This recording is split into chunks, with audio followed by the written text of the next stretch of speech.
Welcome to Human Spirit. I'm Rachel Hunter, and today we get to interview Riley Elliott. Now, you will maybe know him, which you should do, from Shark Week in the US on Discovery, where he puts together his own shows, basically, and goes into many different species of sharks.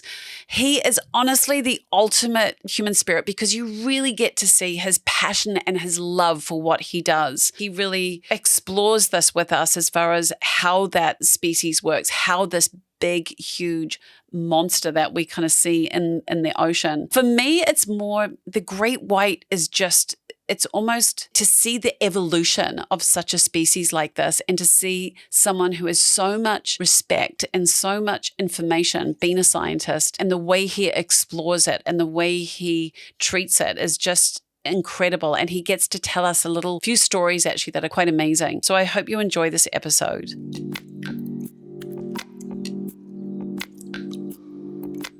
We first spoke when I was doing 11:11. I still, to this day, everything on my reels, it's all great whites. That's the only thing.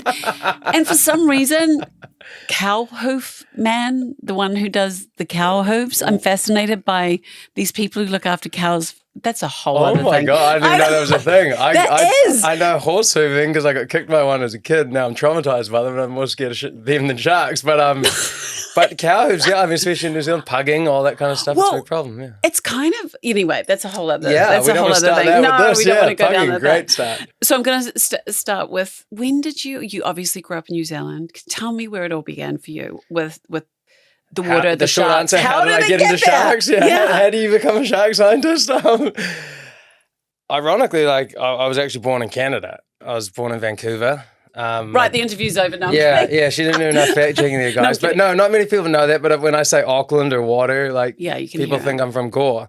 But I'm from Canada. But Mum was a Kiwi, and but the connection to the natural world, to your question, comes from there because we lived in North Vancouver, right on the edge of the city, where it meets like the wilderness, the British Columbia wilderness, and there was black bears and cougars and all that kind of stuff, and so you'd see all these wicked creatures, and much more than New Zealand has. You know, they've got big mammals there, and it's interesting too because it's very similar. Also, very similar in people, some ways. Yeah, connected to nature, relatively onto it and educated about the world.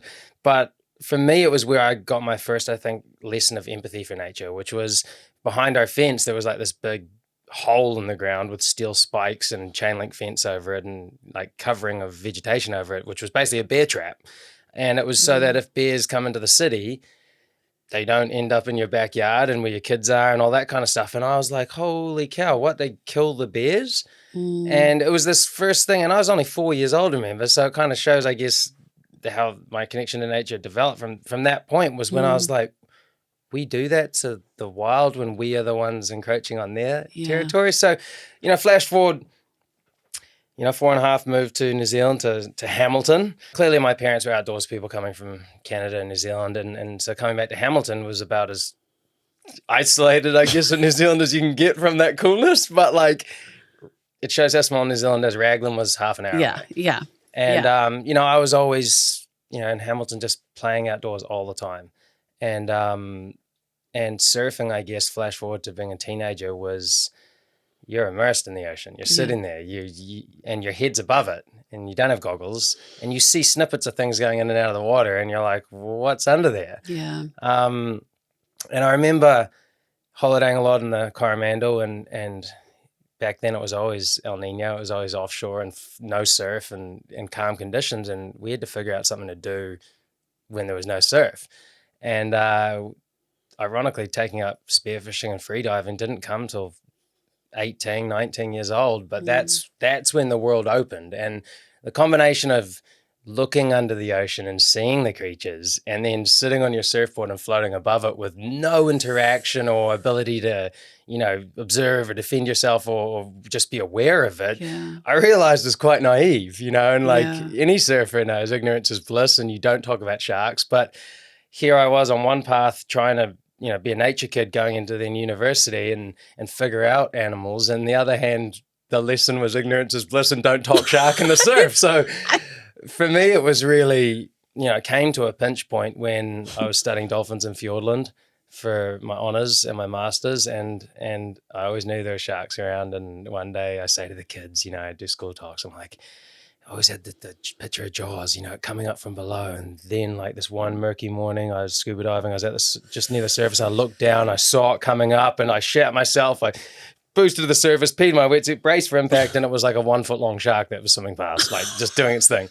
And yeah, all the kids laugh at me. But it just reminded you of like, It just made me realize how little I knew. Yeah. And as a budding marine biologist, that's the purpose of science, is to understand things you don't understand. And so it was like fate. Like I got back to university, on the wall there was a flyer for, an internship for great white sharks in South Africa. And I was like, whoa, don't kick the gift horse in the mouth. And I invested in that and went over there, and that put me on the path that I've been on ever since.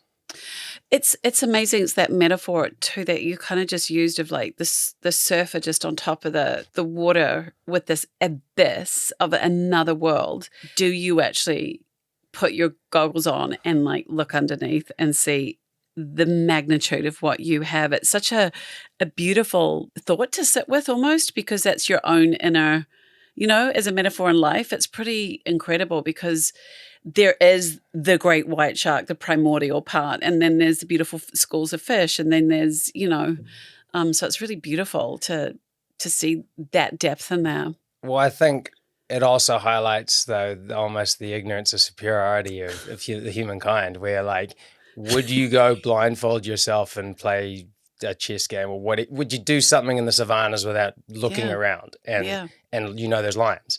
You wouldn't. But yet, like, there's something about the ocean, we treat it as a swimming pool. Oh, yeah. And people forget it's a super capable, dangerous beast that has a lot of other creatures in it. Yeah. But ironically, the shark is, as I said to people, the most polite predator of all, because we do that. We blindfold ourselves in the savannas, and they don't generally give us any attention whatsoever. Yeah. And that's been the trump card that I can always put on the table, is the fact of that, to allow people then to open their mind to see what a shark really is. Because it's not necessarily about the shark. It's about what the shark stands for, what it's evolved to maintain, and that is the health of the ocean. And that ocean gives us so much that like you get this beautiful draw card of the shark, but the greater message is, how important the ocean is to us. And so few people put the goggles on that they don't get that. And that's why it's important to share those messages. It's interesting. We're attracted to them now. We want to see them because there's something we can't even almost comprehend. What are they driven purely by? Because, you always think something has like, animals, a bear looked at me and then all of a sudden it turned its way and da-da-da-da. Same thing with a shark? I say to people, like, sharks they're so highly evolved, they're a mechanism. Yeah. Because they don't really show a lot of emotion. They're not like a killer whale that has huge empathetic lobes in its brain and it has a personality and emotions. And that's why I think, to be honest, they're more dangerous. You don't want to cross one of them on the wrong day. Whereas sharks are so evolved to do exactly what they're after, like the exact prey that they're after.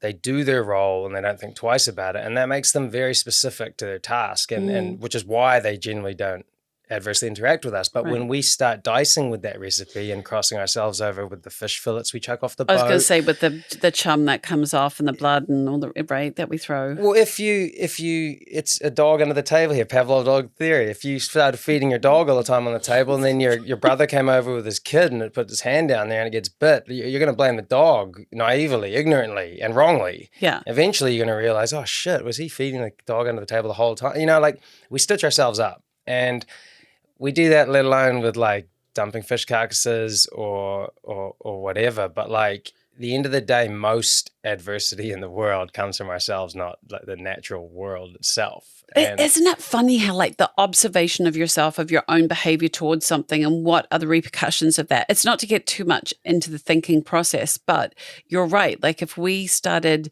taking a little bit more responsibility with our so-called actions, then we just don't need to.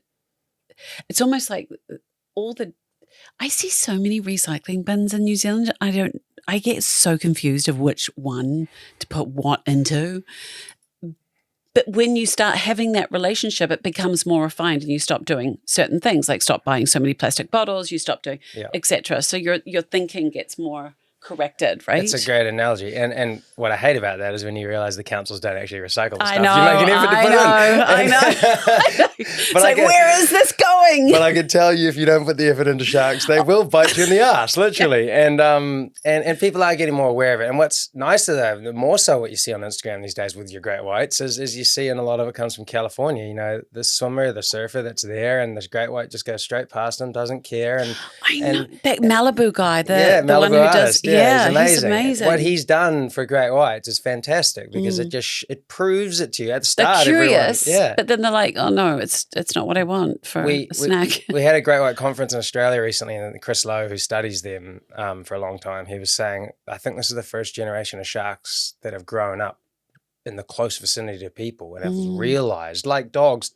in a domesticated way, have learned, like, that's that thing over there. I don't need to pay any attention. No. It's not what I'm after. And as these sharks grow up, when they shift their diet to seals, and then therefore sometimes mistake surfers for them, they already know what the surfer is. Yeah. And so you're almost getting this first generation of adult sharks that aren't so dangerous to people, even if they are overlapping, which is quite fascinating. Wow. But that doesn't work for the cases in the remote areas where the sharks are hunting seals. And luckily surfers don't really go to a lot of those places because, like I say, again, the savannah is one, if you dressed up like a zebra and ran around like a zebra, you got nailed by a lion. Yeah, exactly. You'd probably not blame the lion. No, you'd blame yourself. Hopefully. Exactly. Yeah. You see some of the methods that some people are putting online as far as pushing the nose down. If you come across, a lot of people now are going and taking people into groups out there, because the fascination of seeing something so gigantic with that force. Like they're the oldest in the world, are they not? Isn't it one of the oldest animal in the world? I mean, apart maybe from the cockroach. Yeah, that's not an animal; it's an insect. No, it's an insect, but still. But yeah, no, I think they were cockroach has been around a long time too. They were probably around before then. They are like 450 million years old, and that's made them very refined to the point where there's a shark species for every niche of the ocean. Yeah, and they all do a very important role. What I'm seeing a lot of, and where like my work has moved into with TV documentary making and science, is seeing the human animal issues. I go back to the bear thing, where we are changing environments, we are reducing their natural prey sources, we are increasing the temperature of the sea and the climate, and you see these animals have to move and they have to change where they naturally for millions of years have done their thing. And then you get these kind of like desperate animals, the bear walking around the city. Is that rubbish bin cool? Is that kid over there cool? Like, yeah, it's something that's happening more and more readily. And it's again, just that awareness, that responsibility.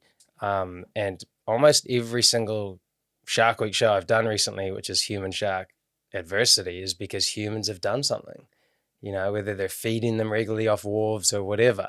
And so again, it just comes out of responsibility. And what I've always loved, like going back to my background, is like I say to people, it's okay to be afraid of a shark. You probably should be, but it's how you react to that. And I always say it should be through respect rather than malice. And respect comes from an understanding. And just like a skier who goes into the, off the piste, off the groomed tracks out into avalanche country, learns how to mitigate avalanches. Yet we kind of go into the ocean and we don't really do that. And we look at us with drowning rates. We just like... People aren't prepared, even though they're walking into a complete wilderness. Yet you wouldn't go climb Mount Everest without learning how to mountaineer. Yeah. So I always try and bring people back to just the basics. And for me, it comes from the fact that I got pounded surfing as a kid. Getting out the back used to be the victory, paddling out past the breakers. And you step up, you learn, you get fitter, you get better knowledge, you use the rips, you start doing those things.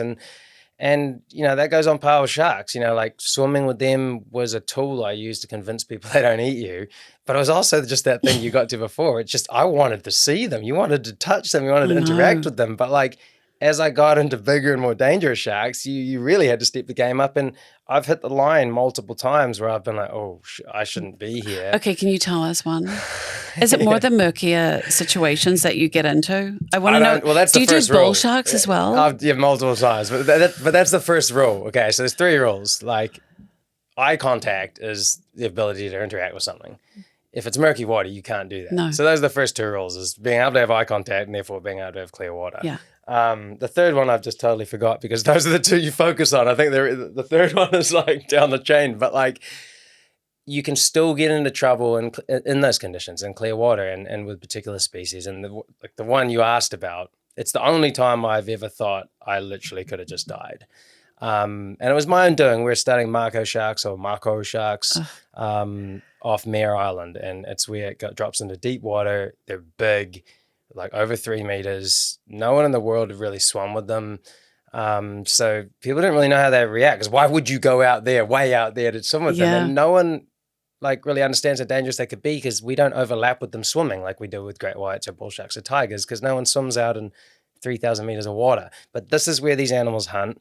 They're the fastest fish in the sea, because unlike a great white that has 10 meters of visibility it can ambush from, they're out on like 30, 40 meters of visibility. Right. So they got to cover that distance like a cheetah does in broad visibility.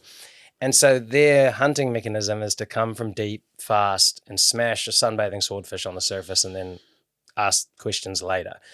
And we were swimming with one of these huge ones. It was 3 meters long, 3 meters and a half. I was with this guy, Sean Heinrichs, who's done a lot for endangered species all around the world. And we were filming this animal for 2 or 3 hours, and it was amazing. And then I got this gut feeling of just like, something just said to me, this has been too good for too long. Like, and you're pushing your luck. You shouldn't even probably be out here, because it's like not where humans belong, and let's get out. And I said that to him, and he was like, bro, this is perfect. Why would we get out? This is incredible. And it was crystal clear water, this huge animal, and we're having such a good time. But my gut said it, and I said, get back. So we got to the back of the boat. We turn around to look before we jump up on the swim step, which is just good practice. And this beautiful animal's coming towards us on the surface. And then from below, this beast, way bigger than it, this marker shark, just came rocketing up at it. And I thought there would be a huge tornado of blood and everything. And as we jumped out, we turned around, and sharks can detect each other. So it got out of the way. And whether it was attacking that one, or it was a territorial thing or whatever, 2 minutes earlier, we were out there. We are smaller targets. We never would have seen it coming. Wow. We can't detect it. And one of us could have got sliced in half. And for me, that was humbling. Very humbling, because it was, you never have total control working with wild animals, you know, but like you can hedge your bets. And that was a situation where I realized that very easily could have gone the wrong way. And it wouldn't have been the shark's fault, because that's how they hunt. And for me, then I started using shark cages out with those big sharks after that, especially when I then had a kid and I was told to by my wife. But Amber's like, no, you were going out there in a cage now. Yeah, and she'd been swimming with the same shark the day before with us and in the water and stuff. So it kind of was like you were trying to get your career up and going, and the more exposure, the more crazy things I guess you could do. But to be honest, for me, it was more just that I wanted to keep learning more and engaging with these animals further in different species. But from that point, I realized, you know, like I come back to respect, which was, it's like a wave that was too big. I shouldn't have paddled into or something, you know. And for me, that one kind of drew a line in the sand, which was good. And they're mostly in this region, though, aren't they? New Zealand we were filming them for a project for CITES, for the, you know, the protection of the endangered species list. And New Zealand is a mecca for them, largely because we're a huge ocean body down here that hasn't been exploited by huge populations up in the North Pacific and Atlantic. But the name comes from the Māori language, you know, mako is like toothed fish. And yet New Zealand was the only other country, I think, with like China that didn't vote for their protection when they were being listed, because we have such a huge fishery that catch them a lot. And that was a really sad day for me, because the irony of the situation that we were filming the conservation piece for them in one of the last strongholds in the world. They are endangered. And luckily they still got listed because the minority lost. But that was a bit of a reality check, you know, and that in this one day, I felt so vulnerable. But again, it made me realize how vulnerable that animal is, you know, in reality. So who are the top sharks that are vulnerable? Obviously, the Mako. All of them, to be frank. All of them. Like, so here's a stat that's really sad. In the last 50 years, we've lost 70% of the world's large sharks. Oh my! So that means 70. 70. So there is only 30% of the large sharks left on this planet. And when you think of the role that they do in every ecosystem, from like put it simply, they kill stuff that's slow and weak. It keeps the population fit and healthy and in balance. they also do things like nutrient recycling, like eat food down deep, come up, they rest and they poo, and that food feeds phytoplankton that then cycles around and feeds the food chain. So like you've lost 70% of that role in 50 years. That can do nothing but have adverse consequences to the very food chain that the guys are catching, like trying to catch the tunas and stuff. Yeah. So these are those things that you try and like spell out in science, but it's very slow and read by only the few, and the politicians are so lobbied by the big industry that don't read these things or use these things, and they tell the scientists to sit in the corner and shut up. So I learned that recipe early, which was to use stuff like this in media and teach kids, you know. And also Shark Week. Yeah, well, I mean, that's massive in the US. I don't know how big it is down here, but I mean, my kids and I, every July we were seated on the couch and we watched it every single night. Yeah, it's the biggest megaphone in the world for sharks. Like 300 million people around the world watch it. I'm so humbled I ever got into it. I still don't know how it happened, but I've been doing it for 16 years now, which is really scary to think. You can criticize Shark Week or you can love it. I understand there's a spectrum of audience, especially in America, where like some of the Shark Week shows at one end of the spectrum are literally jackass jumping on top of sharks and doing stupid stuff. And I don't like that, but the spectrum of the audience does. I'm at the other end of the spectrum, which I'm privileged and humbled to have still, which is communicating science, but you've still got to make TV and entertainment. Yeah. And luckily, what I tend to do is naturally dramatic in story, which is there's either human-animal conflict or there's big gnarly sharks we haven't seen somewhere, and we're trying to figure out stuff about them using science. But for me, what I've really loved is when I first started doing Shark Week, you know, they were like, hey, can you turn up here and answer some questions, or can you do an interview, or can you present the show? And then as it grew, I got to present bigger shows and with more famous people, and the spectrum got bigger. What I realized is I started actually like coming up with the ideas and then like writing them, and then I got told you can actually get paid as a producer and like an EP and like a researcher. And now I write, I produce, I executive produce, I do all the logistics and research, and then I present the shows. And I've got a killer New Zealand crew that we do it with, because COVID meant you had to work with local people, which, like, they used to fly in all the Americans with the fancy stuff and spend a bunch of money, but I far preferred, because most of the stuff I do is in New Zealand, to use New Zealand crew, keeps the money in New Zealand, but also like you form this really cool bond. And I love the team I work with, and they're all luckily older than me, so they stopped me doing some stupid shit. But I also, more importantly, I trust them and I admire them, and I really love that I've matured to slot into a cog in the whole machine and let the machine do the best thing it can. Because at one point when I was like late 20s, you're kind of egotistical, you think you've earned it.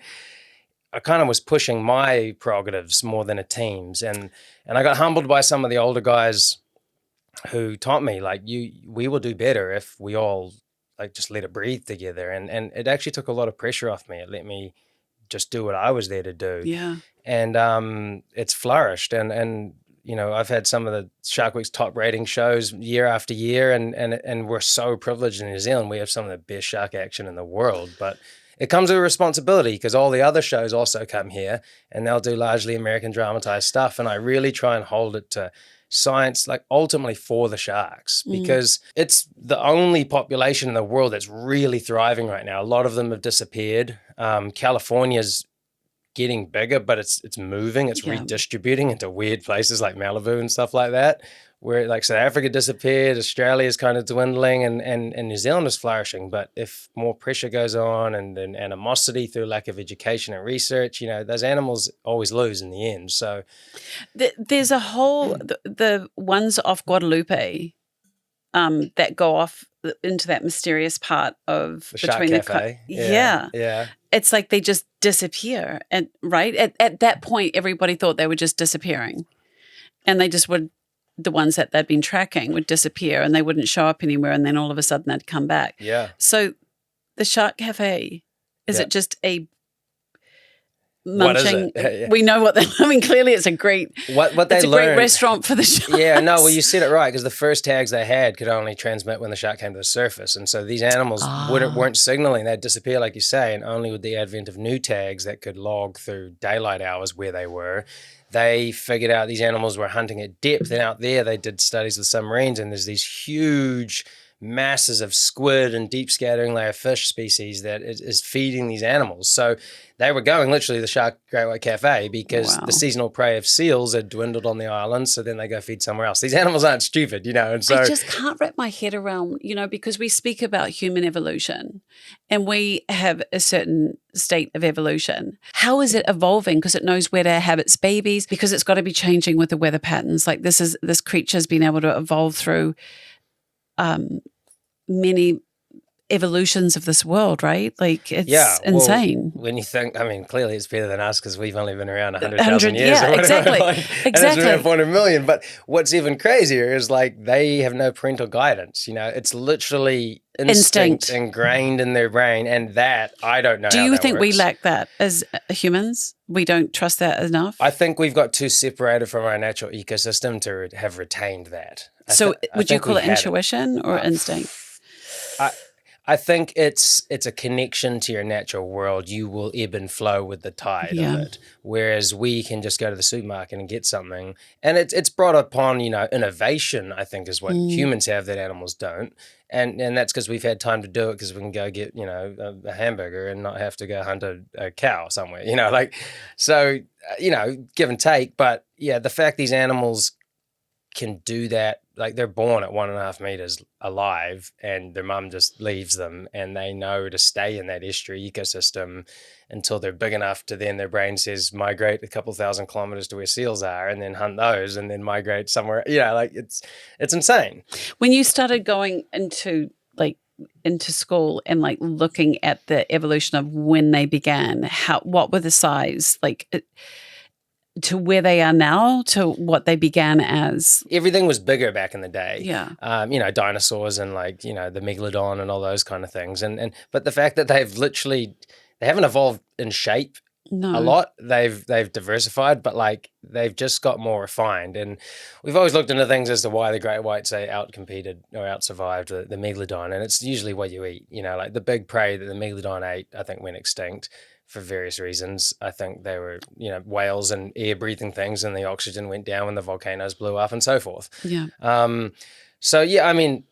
It's a superior beast, the great white, and a lot of other animals have evolved out from it. But they're all so specialized to what they do. It just shocks you when you speak to it like this, that we think of the to kill something like that. It just seems absolutely crazy as humans that we want to kill something that has such pristine evolution in some ways.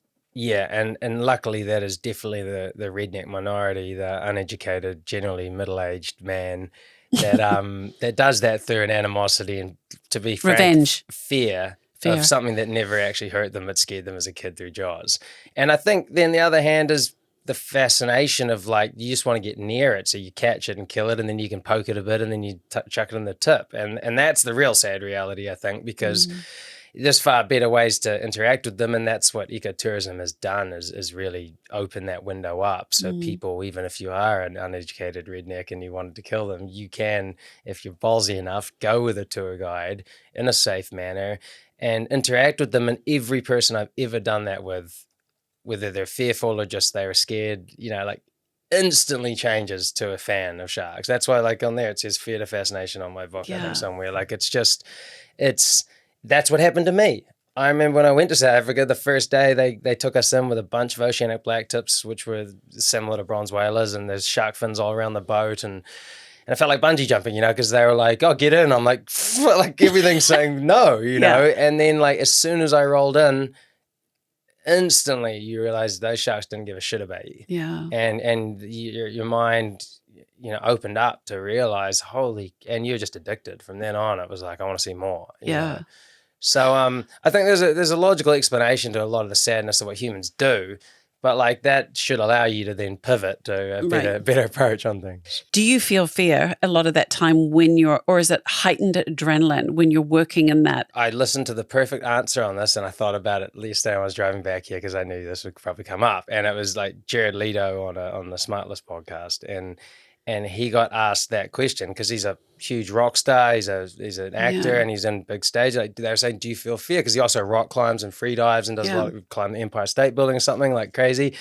And he said it really well. He said, I think anyone can do what anyone does. Fear can hold a lot of people back. It's hard work and preparation that enables you to not let the fear hold you back, because anyone can go swimming with sharks, but you got to put a lot of hard work into understanding them, taking baby steps slow enough and through long enough time so you do it in a safe manner, and you build up your education, your respect, and your ability to do it in a way where you're not just being reckless.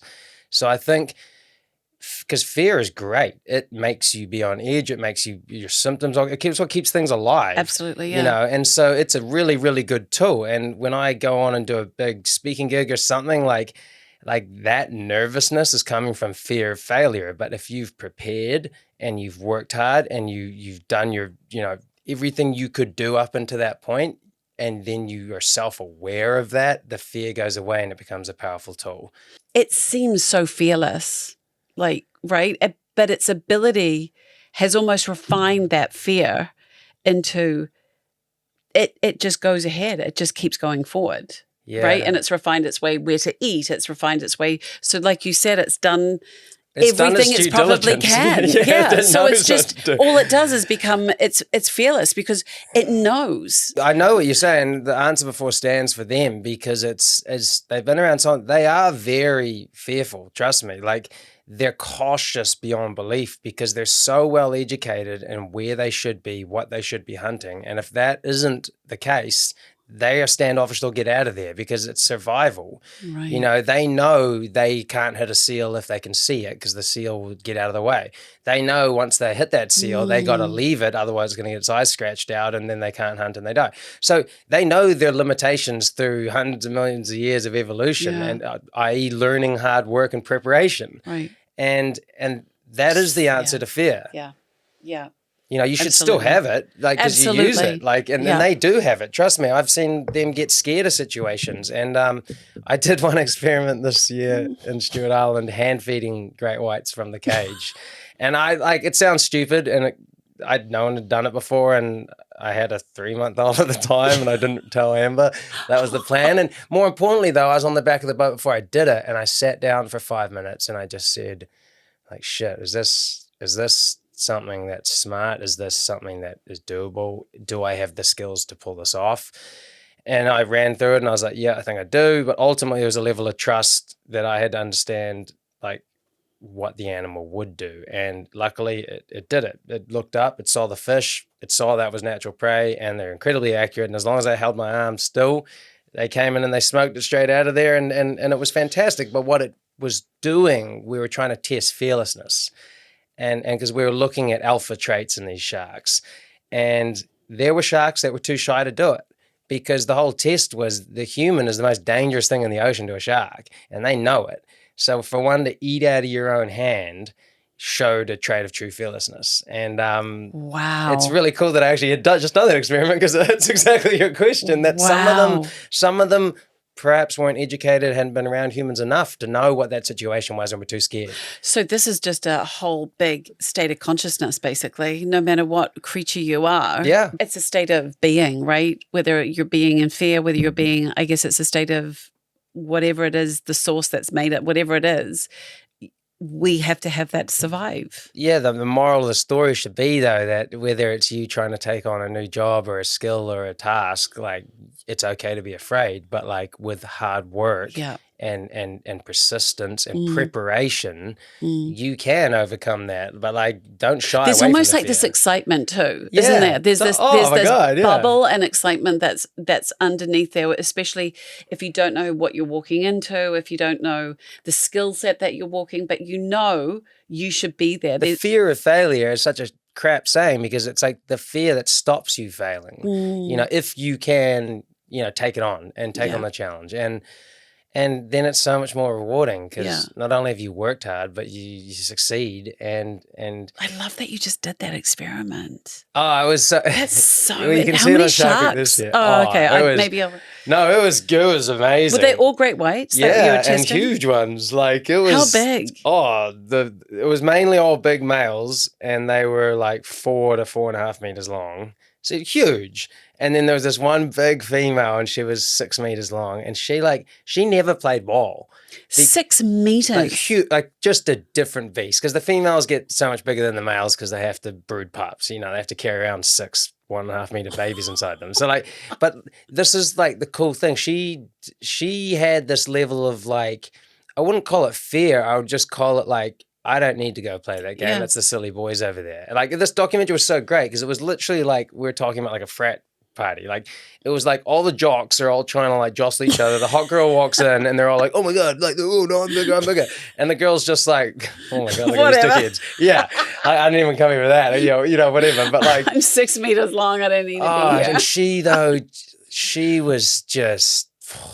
But I bet you she had the presence of something that you're just like... Oh, my God. That just floored you. And all the males just pushed down in the water column, and she's just cruising in, and just inexplainable. That's one of the coolest things you can ever do, like go down and see those sharks, because they're just dinosaurs, man. And like you say, and it strips away the fear, because then you go, oh, my God, that thing's there. And you don't see it in the context of how someone else is, interacting with them or showing them off. Yeah. Can you just tell me a little bit about your work with tagging some of these sharks that we have around New Zealand? Because sometimes I'll see them. When you do go on social media, I'll see, someone went missing, this particular shark went missing, or this one went this, and then that. Yeah. Yeah. Are you tracking a couple of them just to see? It's really hard. And it's really expensive. And you're like, I'm building a house. Oh my God. We're not doing sharks in the house. It was like, so long story short, tagging and tracking has been a really good conservation tool. Yeah. Like when I did my PhD on blue sharks, it's what helped get shark finning banned in New Zealand, because mum and dads or kids of what sponsor the tags. They name the shark. They can track that shark on the apps and on the internet and see where they go. And that comes with story from me. Yeah. Like, whoa, he nearly went across the equator. Or, oh my God, he just went into a tuna fishing fleet and he just disappeared. So it brings a mode of response. And when the great whites, the baby ones, and some juveniles started popping up in like our holiday hotspots, like Waihi and Tauranga, like that's where I live, is in that area. And I was like, I kind of want to know what they're doing. And I was like really surprised how quickly all the tags got sponsored. People were amazing. Campground owners, hoteliers, all in that area, but also schools, businesses. And we had a good summer tagging. We tagged, I think, 5 in that first stint. And then the floods hit though, and all the sharks kind of disappeared and they haven't really come back. The tracks that they illustrated us that summer were great. Like the first day, and the first shark was called Daisy, which was such a good name because it's just so unscary. and it was like right in the flags at the Waihi Beach lifeguard tower. No. Like the tag, you could see it, and everyone's like, oh shit. And then when they got on with their day, and I described it's only like 5 feet long, and it like eats stingrays and like crabs, like through time. But some of them went all the way up and around New Zealand to the other coast. And so that was after the floods. So right. Interestingly, we tagged a big one, and it was I think it was the anniversary flood, Auckland anniversary one before Gabriel. And the big shark, it just went, what they did was they got ejected with this huge, gross, brown, fresh water. You can imagine, you don't want to swim in that. You can't see anything. It's fresh water. It's dirty. There's all our sediment crap in it. And so it pushed out off the coast, and it was like going up the coast, trying to get away from it seemingly, until it got to Tutakaka, which there was a little blue patch. It went in there. I was like, nah. Went right up to the top, came right round, and then utilized Doubtless Bay right up in the far north. And then a couple of weeks later, we had the next flood, and another shark that we just tagged did the exact same path and ended up in Doubtless Bay as well. So it was really cool to see. The big one eventually came all the way back before her tag came off, but like people were following these animals. The media loved it. It was great. And what I really, truly loved was I didn't have one bad comment, which is pretty good on social media. Like no one was like, I don't want to see this shit, or like, you're going to put people in trouble, and like, blah, blah, blah, blah. Like people were just cool enough, and Kiwis are smart enough that like they wanted to just be educated and to understand more about the environment that we go and choose to love. Yeah. And like people would message me like, oh, hey man, like I surf here, I got my kids, like, is it okay here? And I'd be like, look, here's the information. These are 6 foot long sharks. They eat this and that. You know, I don't think you have anything to worry about, but you should probably just more worry about rips and drowning, because that's going to kill 100 people a summer. Yeah. So the tagging stuff's really, really cool. And what has been hard is we've seen the Department of Conservation has gone through a lot of hard stuff, funding wise, people wise, whatever. But the permits take a long, long time, which is something they're trying to improve. And some scientists I know, they're trying to study extinct endangered species, and they go extinct before they get the permit. Wow. And luckily I just got a new permit that allows me to tag the great whites down at Stewart Island, which are the mums and dads and the Are you going to do the brothers. big girl? The big How ones. How will you be able to do?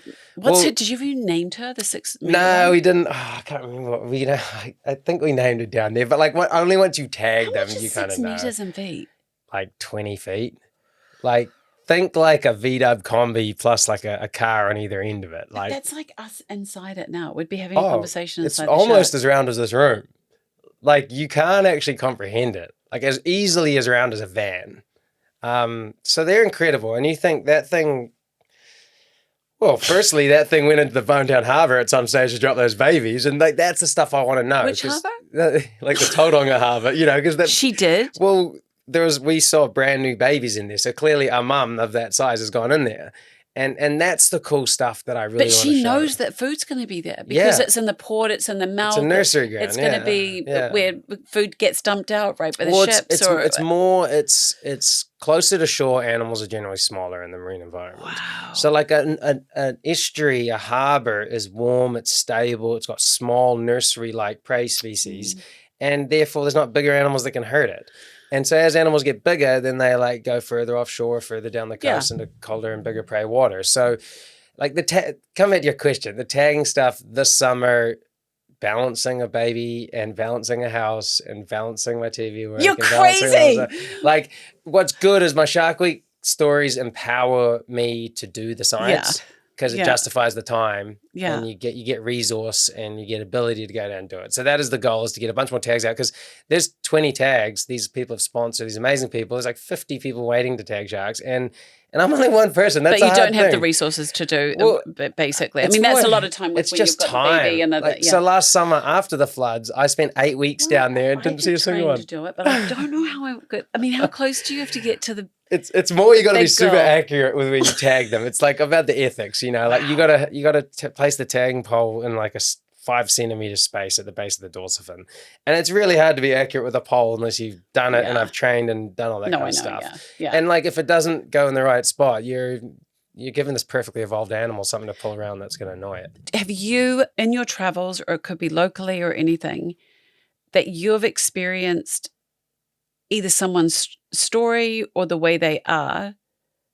a lesson almost in what you've experienced being with them, that you've carried on in your own life? Oh God, so many. My friend Mike Alsop climbed Mount Everest and heaps of other peaks, and he did a TED Talk with me years ago, and his whole TED Talk was about you don't look at Mount Everest and go, holy shit, I got to climb that.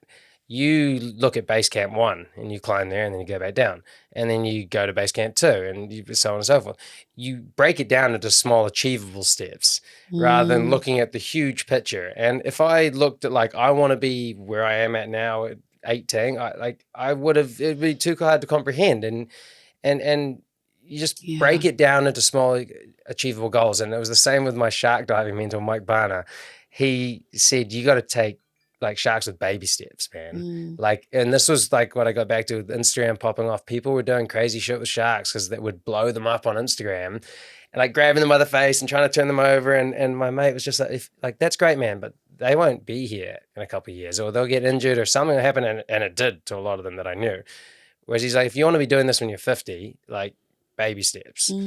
So I think those two go hand in hand, which is just if you're going to take something on, you need to be respectfully patient with it and do your diligence, but don't look at the whole picture because it'll be overwhelming. Yeah, you're immediately defeated, literally, aren't you, a lot of times? Yeah, at the same time, totally controversial to that. It was Usain Bolt's quote, if I look sideways, I'm not going to win the race. So for me, there's a lot of people who compete or talk shit about you or just try and take you down. And New Zealand's the worst country in the world for it. Yeah. Tall poppy syndrome. It's the reason why Dad moved us here, was so we could be a tall poppy easier than in a big fishbowl like Canada. But when you stand up, people will just, you would have had it throughout your entire life, I imagine, but it's so much worse now. And I can't imagine being a 13-year-old girl. Don't look away from what you're trying to do. Yeah. You got to be obviously sensitive to the people and the environments around you, but don't be distracted by the noise. No, you know? because it's funny because you'll have so much amazing conversations and connections and creates a great sense of community, but it'll be the one that makes the loudest ripple.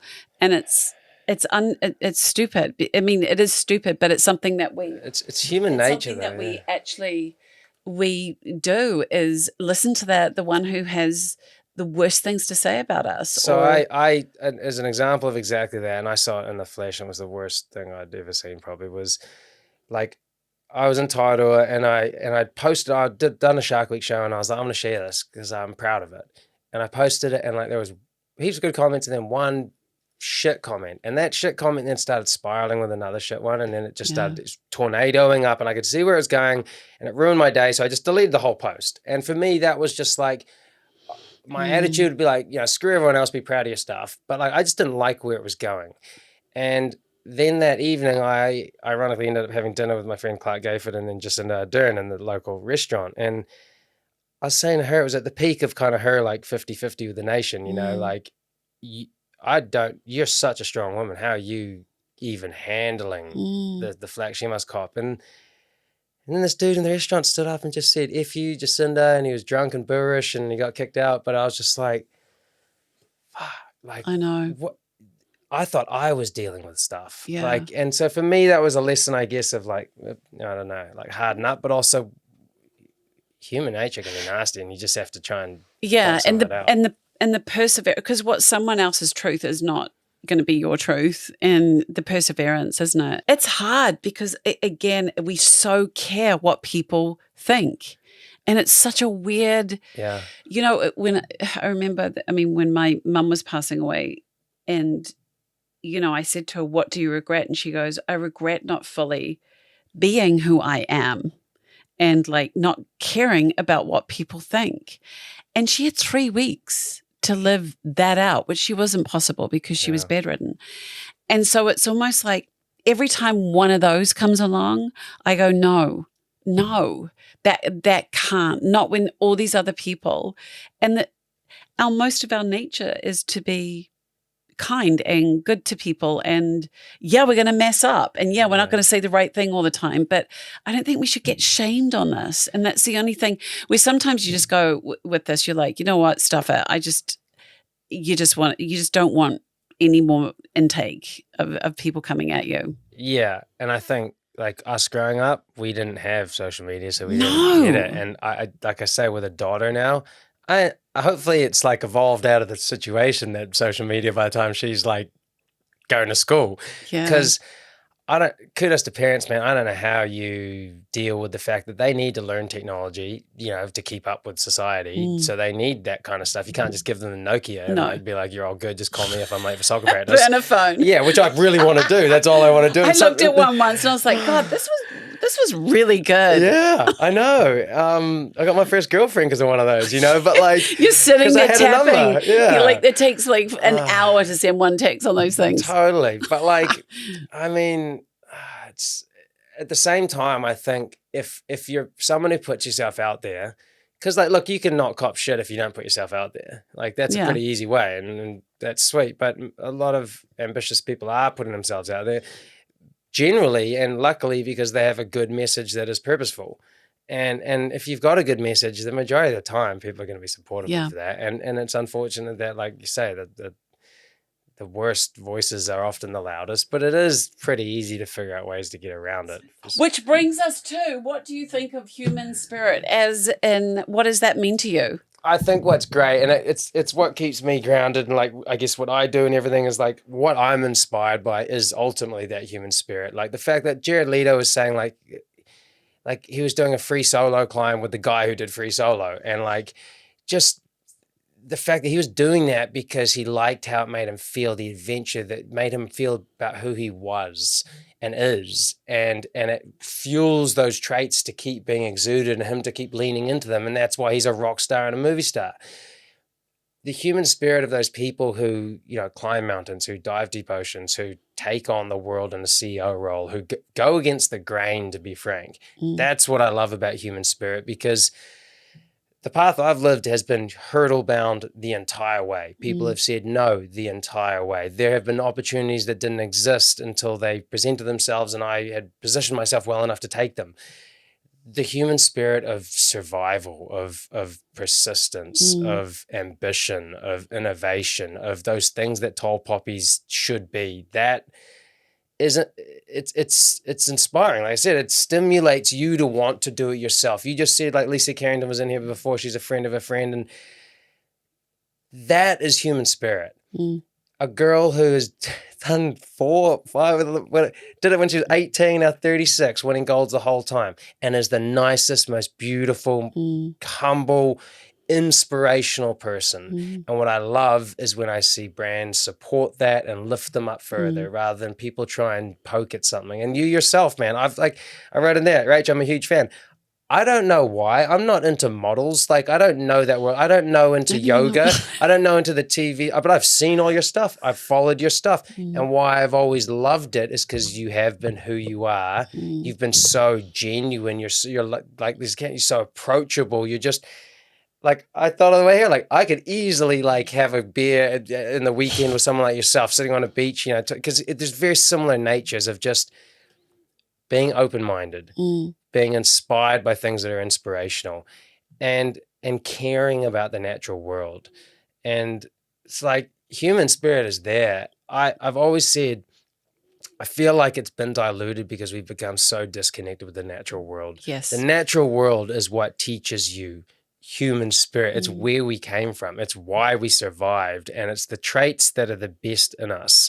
And when we move away from that natural world, we get lazy, we get forgetful, we get uninspired, we get unfearful, we get unrespectful, and we lose that. And so I think the reason why I'm so inspired by the people who are explorers and adventurers and pursuers of hard tasks is because it's generally out of nature. Yeah, and absolutely. Like, you watch like 13 Peaks or Free Solo or something like that. If you're just like not even into the outdoors, you are inspired by that. There is nothing more like obvious for what your human spirit is than sitting 30 meters down on the bottom of the ocean where there's no noise and you're holding your breath. And like, you're calm because you have to be to do that.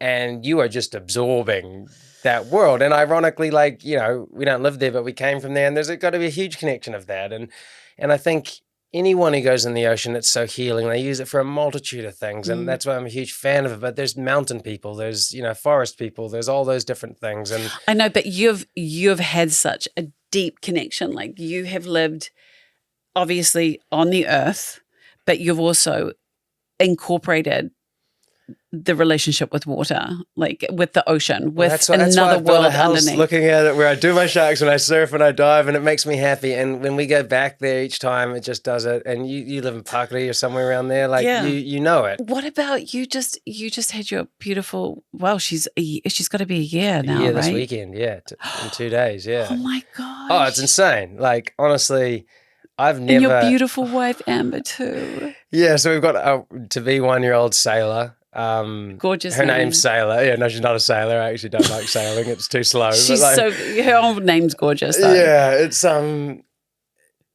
honestly been, I don't know, people like talk about like, do you have kids? Like, you don't have kids, and like, what's it like, and blah blah. It is the hardest thing I've ever done. And Amber's been doing all the parenting. I've just been working hard through this period of time, and then coming home and copying the flack that you need to pick up when you get home, and you're like, I'm tired, and then you get into the competition of whose job is harder. And like, I can't comprehend her one because I haven't been doing it, and she doesn't do mine, so she doesn't know mine. But at least we really try to communicate about like that lack of understanding of each other's worlds, and the fact, I think, more so that we're both people who have taken on lots of hurdles in lives, and we know that it's that persistence, it's that push, and like we just said, that fear, like our fear of like, we don't get to hang out anymore. We don't do any of the cool stuff we did anymore. We're just head down, you know, punching through life to try and set up life for this little kid. I mean, I don't know if Amber, if you want to share Amber's, you know, journeys, because she just did a beautiful art exhibition basically up here with her photography. Yeah. She's strong and beautiful, but then there's that beautiful soft. It's almost like you guys are like the sun and the moon together. I mean, I wouldn't be with her if I didn't love her and admire her. And she was someone who just is very strong-willed and but yet, like you say, so soft and so Very emotional. feminine, yeah. Just, I don't know, she's just the reason why when she's worked with someone like yourself and Lisa Karen and she brings out like just a really comfort. Yeah. But more importantly, what she shoots and films, she is an emotive translation that comes out in the imagery to the people. I was going to say it's like a documentary. Yeah, it has a story to it. And to be honest, I wouldn't be doing the job I'm doing now in TV if it wasn't for her, because like I got into TV through the advertising world. She worked at Colenso, so she's a photographer and then a filmmaker, and then became a director. But to the point of how amazing Amber is when she finally got pregnant and had our baby, because there was a hard road into that, as many women have experienced and husbands, she realized like, holy shit, I got this kid now and I'm not doing any of that stuff, and like, who am I? And she started talking to other women who had already had kids, and a lot of those are ocean going people because she's a surfer and a diver. And she started realizing like everyone else had gone through it, and the one thing that was helping them was that they hadn't lost their identity, that the ocean women, like surfing, diving, sailing, that had actually kept them going, and then they could take their kid into that. And so she did that project called Hapu, and it was just on the corner here, and I thought it was so amazing, because who sees their own hindrance through miscarriages or tragedy through that, and then like gets pregnant and then doesn't know if she's going to lose her identity, but then learns by filming all these other women that she would go and film. I'm not that there is hope for me, and these women are showing me and empowering me to not be fearful of that. Yeah, that was the hard work. That was the perseverance, the preparation, and so now she's going through a really tough stint, which is like all her friends who were in salary jobs have gone back after maternity leave. She's walking the beaches by herself because I'm away working, and she's like, who am I? And I want to go back to work, but it's in the self-employed freelance industry, you can't just make work. And yet it's really hard because I've stuck between a rock and a hard place. I'm still trying to earn the money because I work for American TV, which is reasonably good money, but I'm also doing my science and building a house. And I feel like if I take my foot off the pedal, I'm not providing for my family. And what we've realized is like my love language, as they call it, is service, and hers is the emotive one, I think. Yeah. And so like we've just self-admitted today that it's like we're not filling up each other's cups. We're not filling up our own cups to then give each other. Yeah. And yeah, I just said, I'm always a big fan of I just said it like, it's circumstantial. It's just now. It's just a hurdle, and we will get over it, and it'll be worth it. Please give my love to Amber and little Sailor. Yeah. No, it's been amazing, Rach. Thank you. Thank you so much for having me. No, thank you. Always good to catch up. Yeah. And get Amber on sometime. I know. I'd love to see both of you together as well. It would be great. I don't know. I'm going to be real awkward. We'll bring Sailor in here as well. Like, dig it. Yeah. No, it sounds good, Rach. Thank you so much for having me. Thank you. I hope you guys enjoyed that episode with Riley Elliott. He truly is really passionate about his work and the way he speaks to them, all his information. I mean, a true scientist, but also to put this into a body of work when you watch Shark Week and watch his episodes of educational and not ignorance. And I think that's really important when you've got such a powerful species, such as a great white or these sharks that are so ancient. And he really gets to deliver it in a way where we still maintain that respect with such an incredible species again, and the evolution of that. They honestly put me in awe, even when I'm speaking about it now. I have great respect for him. So I hope you enjoyed it. Join me again next week with Human Spirit.